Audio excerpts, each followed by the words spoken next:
BJP के प्रदेश अध्यक्ष स्वतंत्र देव ने बसपा पर उल्टा दांव खेल दिया है। जानिए कैसे। पूर्णिमा के दिन क्या है बीजेपी का डे प्लान, यह हम आपको ग्राफिक्स के जरिए यहां पर समझाते हैं। बसपा के बाद अब बीजेपी की बारी संतों और ब्राह्मणों के साथ वो मंथन करने वाले हैं। गुरु पूर्णिमा पर संत वंदन भाजपाई करने वाले हैं।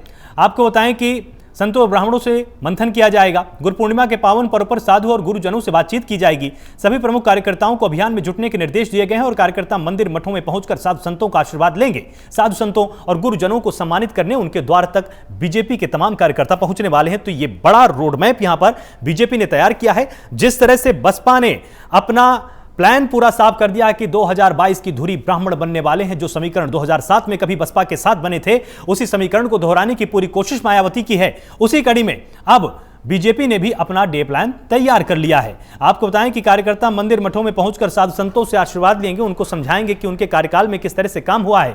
सम्मानित करने के लिए गुरुजनों को, साधु संतों को उनके दरवाजे तक बीजेपी जाने वाली है। अब बसपा के बाद अब बीजेपी ने अपनी तैयारी शुरू कर दी है। संतों और ब्राह्मणों के साथ मंथन शुरू होने वाला है।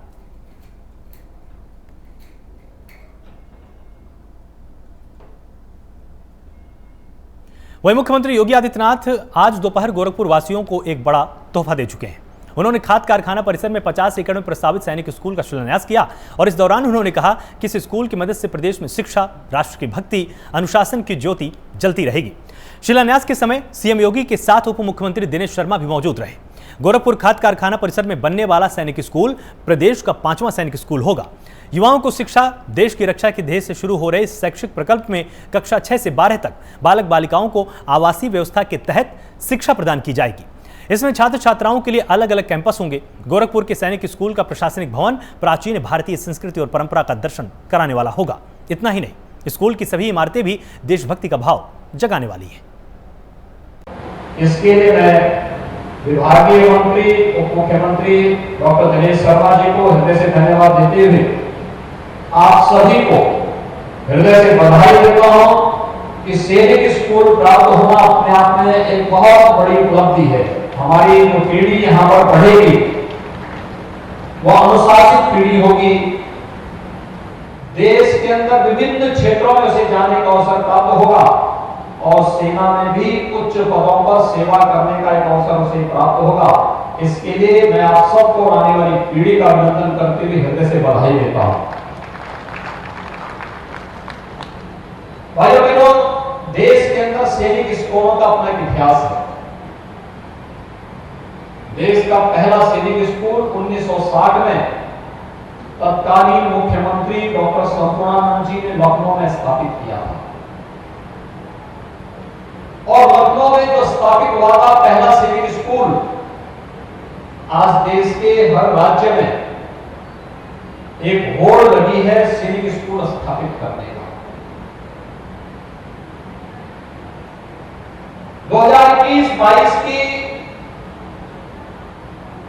केंद्र सरकार के बजट में भी इस बात का प्रावधान किया गया है कि देश के अंदर 100 नए सैनिक स्कूल खोलने के लिए भारत सरकार कार्य करेगी।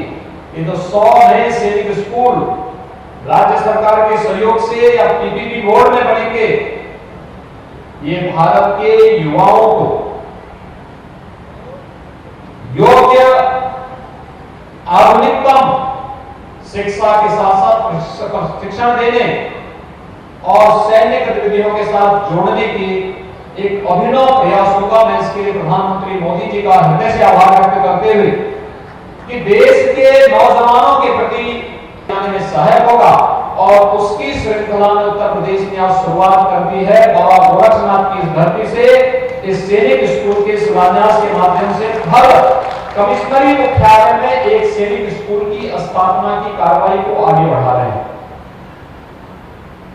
इस सैनिक स्कूल जो गोरखपुर में स्थापित होने वाला है लगभग 154 करोड़ रुपए की लागत से स्थापित होगा और इस सैनिक स्कूल में तमाम प्रकार की अत्याधुनिक सुविधाएं यहां पर प्राप्त होंगी। यहां पर एकेडमिक ब्लॉक होगा, प्रशासनिक भवन होगा, डाइनिंग ब्लॉक होगा, छात्रावास होंगे, खेल के मैदान होंगे।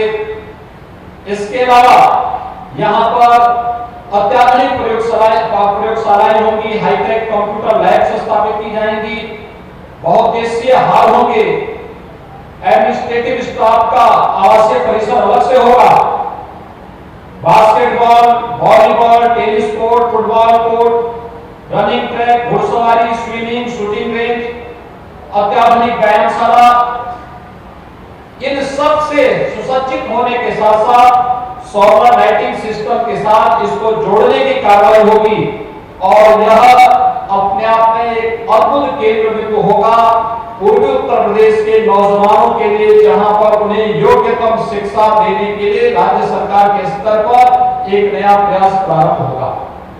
यह वर्ष प्रदेश में स्थापित पहले सैनिक स्कूल के 60 वर्ष पूरे होने के उपलक्ष्य का एक वर्ष है और ये वही सैनिक स्कूल है, लखनऊ का सैनिक स्कूल, जिसने कारगिल युद्ध के समय परमवीर चक्र विजेता कैप्टन मनोज पांडे को भी प्रशिक्षण दिया था। उसी सैनिक स्कूल की देन है जिन्होंने कारगिल युद्ध में अपने शौर्य और पराक्रम का परिचय देकर के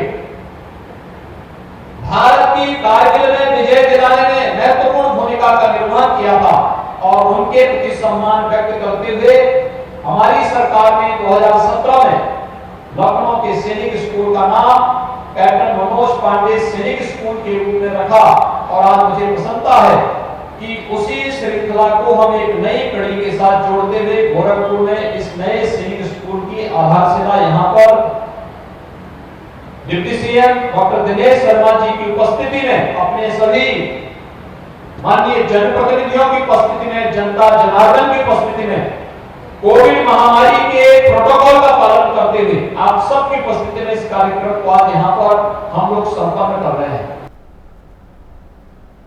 बसपा ने